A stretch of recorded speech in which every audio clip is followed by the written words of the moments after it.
Hi, I'm Mal from the Money Study, bringing you another episode of our Take 10 Challenge, number 38, all about rebalancing your portfolio, if you've got one. There's my disclaimer, it's all about facts, it's all about information, but it's not advice in today's session. So, we've got our little portfolio, and it might be made up of some Australian shares, some international shares. There might be in there some property. It could be a whole mixed bag of bits and pieces, different asset classes. And what happens over time, of course, is that some assets grow faster than others. So our international shares might have done a lot better than the Australian, or vice versa. Property might have done very well compared to bonds, and so it goes on. So when we started our portfolio, we decided we wanted a mix, and we might have decided on certain percentages for the different types of what we've got. But over time, be it a year, 2 or 3, we find now that instead of having 30% in Australian shares of what we were sort of planning to do originally, now we've got 50, or we might have a lot more in international shares. So what does that mean? It means that the risk of our portfolio has changed from what we originally wanted. Now, of course, that may be okay. You might want it to be more risky, but if we want to maintain this overall risk that we sort of decided upon and nothing has changed, then we need to do something about it.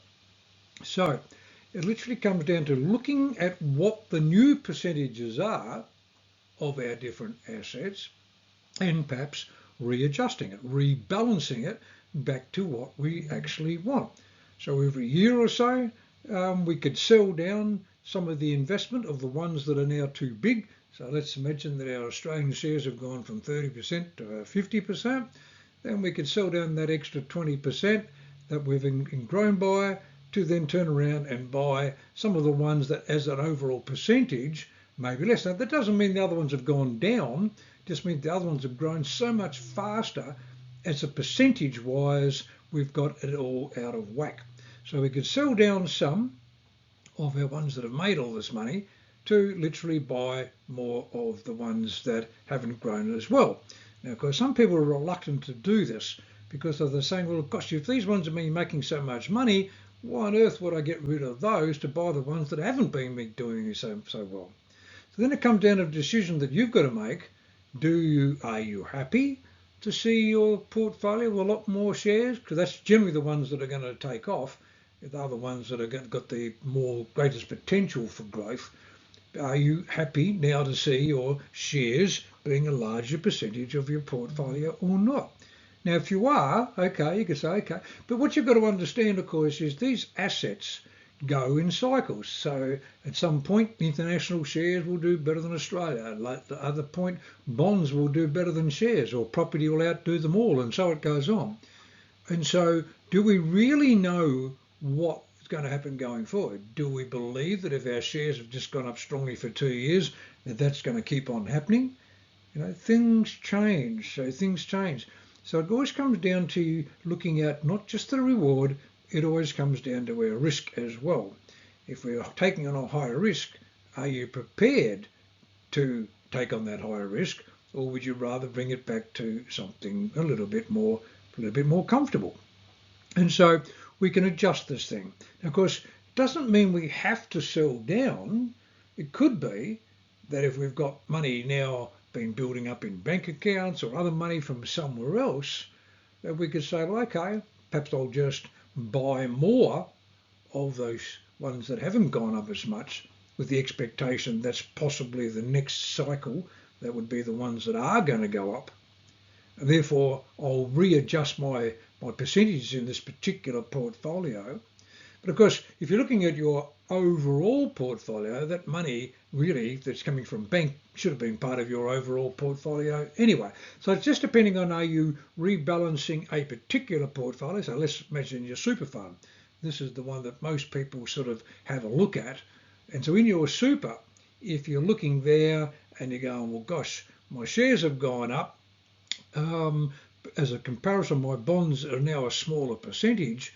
Then yes, you could take money from your bank account, contribute it to your super, get a tax deduction, as we know now, by doing concessional contributions to the ones that now need to increase in percentages to bring the portfolio back to what we had. So it's just a case of looking at, are we just looking at our super by itself? Are we looking at our overall portfolio with our money in the bank accounts, as well as our investments, as well as our super and so forth? It just comes down to what are you trying to indeed rebalance there. Of course, as your experience grows, so might your risk profile, meaning that as you understand how share markets work and your knowledge of the fact that you can move money when things change, and the fact that you now understand that by perhaps having shares that we're going to get some dividends and things which we're going to talk about later on, it just as our knowledge increases, then you may feel more comfortable in having seen you more exposure because you understand what you could do about it, and so it goes on. So, and of course, as not only you change, it could be the actual market has changed, the overall world around you. So the more you become aware of what's going on, you can say, well, actually, with what's going on now, I don't mind having more money in shares because it looks like that shares are going to do well. Or it could be that if interest rates are falling, that you decided that, yes, I want to change this because bonds, generally speaking, do well if interest rates are going down. So if all of a sudden interest rates are starting to go down, you might want to indeed change all of your allocations to the various different percentages because you can see an opportunity or a downside. So these things don't have to be locked in concrete. It's just coming down to, why are you changing it? Does it make sense? Does it align with what you're trying to achieve? Is there some sort of sensible reason that you are indeed changing them? Now, so it could be just a gut feel. And I don't have a problem with gut feel. If it means that if you're changing something just so that you can sleep better at night, well, then it was a necessary move as far as I'm concerned. Now, remembering, of course, how often are we going to do this? Of course, this is the issue. Are we going to change it every quarter, every 3 months? Are we going to change it 6 monthly, yearly, 2 yearly, once every 5 years? This will come down to a little bit to how much money you've got, how old are you, how much time have you got before you're going to retire and access this money, or for whatever reasons and so forth. A lot of other factors will come into play there, because obviously if your account balance is quite small, then if our balance of our portfolio gets a little bit out of whack, we're only talking about an extra $1,000 or so, perhaps, in the different asset classes, which is not a big deal. In which case, we don't need to move that very regularly. But if we've got $3 million, that'd be nice, and it's all in these different investments, and we're changing these things by they've changed in value by 50,000 or 100,000 or 200,000, then perhaps we need to do this rebalancing a little bit more often to bring it back to what we need. And so the timing of this will be really driven by the amount of money that we've got and the percentages and so forth. No hard and fast rule in how often you would do this. But understand that every time you rebalance, what you are doing is you're actually selling down. If you do it that way, you're selling down on the investment, which will trigger what is called a capital gains tax. Now, I'll be talking about capital gains tax in future episodes. But a capital gains tax is a tax paid on the profit. So if you did indeed have 500,000 in shares, and you sell off 100 to bring it back to normal, now you've only got $400,000 in shares, then you've sold down 100,000. Now, depending on if your shares went up by 100 grand, you've now just sold 100 grand, then effectively you made 100 grand gain. You then have to pay tax on the gain. Now, it then depends, is this money inside a super fund? And if the money's inside a super fund, capital gains are paid at 10%.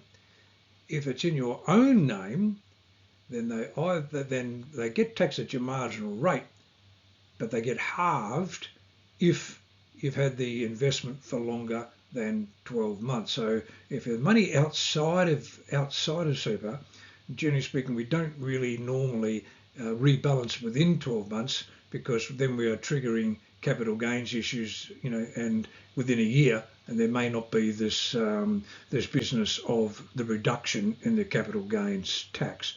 So look, ideally, if you're talking big dollars, please go and talk to your accountant before selling down and rebalancing and so forth, to get a bit of a handle, or understand when we talk about capital gains later on, understanding exactly how it works, so you can do a number to say, okay, the benefit is here, I'm rebalancing to get this back to where I want it to be, but the downside is I'm triggering a capital gain. Now, I must admit, I don't mind paying a capital gains tax every so often, on an investment, because it means that when I do indeed come to access this money, perhaps there's a large lump of money in retirement, I've already paid big chunks of the capital gains tax. Whereas if you don't rebalance, then you could have an investment for 20 years and made a huge gain on your investment, and therefore you're up for quite a large capital gains tax, because it's the difference between what you bought it for to what you sold it. But if you're readjusting it all the time, you're selling off bits and pieces all the time, therefore when you come to sell it eventually, a big chunk of it capital gains has already been paid. So we're spreading that pain of the capital gains tax over a longer period of time. So we're not going to get hit with it all at one instant when we finally come to take the money. But generally speaking, as I say, find out how it all works, so that before you do start selling down things, you understand the tax liability, understand what you're doing for the future, understanding what risks things you are doing if you don't rebalance.